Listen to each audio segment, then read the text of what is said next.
కడప నగరం బెల్టప్ సమీపంలోని పుత్తా ఎస్టేట్స్లోని ఖాళీ ప్రదేశంలో చింపిరి వెంకటేశు అనే వ్యక్తి దారుణ హత్యకు గురయ్యాడు. ఈ ఘటనపై పోలీసులు మృతుడి కుటుంబ సభ్యుల కథనం మేరకు నగరంలోని అంబా భవానీ నగర్లో నివాసం ఉంటున్న కృష్ణ వెంకట సుబ్బయ్యలకు కుమారుడు వెంకటేష్ తొలుతగా మెకానిక్గా ఆ తర్వాత బేల్దారి పనులు చేసుకుంటూ జీవనం సాగించేవాడు. వెంకటేష్ 6 ఏళ్ల కిందట ఓ మహిళను వివాహం చేసుకుని జులాయిగా తిరుగుతూ మద్యం సేవించి వేధిస్తూ ఉండటంతో 3 ఏళ్లుగా భార్య దూరంగా ఉండేది. గతంలో సాదిక్ వలీ అనే వ్యక్తితో వెంకటేష్కు మనస్పర్ధలు ఉండగా వీరు హత్య జరిగిన ప్రాంతంలో మద్యం సేవించేందుకు వచ్చారు. ఈ క్రమంలో మాట పెరిగి గొడవ పడగా సాదిక్ వలీ తనకు అందుబాటులో ఉన్న మద్యం బాటిల్ను పగలగొట్టి వెంకటేష్ గొంతు భాగం మరికొన్ని చోట్ల గాయపరిచాడు.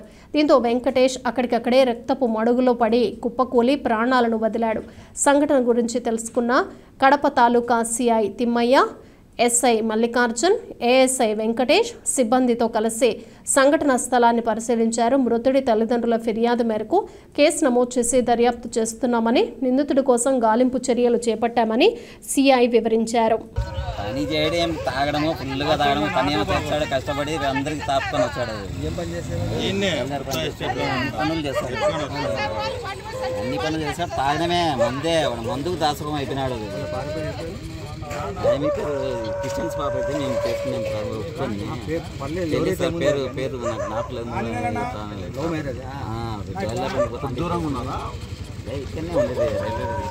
రైల్వే 3 ఏళ్ళు అయితే వదిలేసి 3 ఏళ్ళు ఇక్కడనే ఉండదు సార్. మేము ఉండే ఇల్లు కూడా తెలియదు మనకి. నాకు తెలియకుండా పోతానే వస్తానే పని చేసుకుంటూ పోతాను. వాడిని ప్రేమ ఎట్లాంటిదంటే నాకు గుంటాలు ఎత్తి తినవసరం చంపేదానికి నాకు అదే పేరు మర్చిపోయినా సార్. వాళ్ళ పేర్లు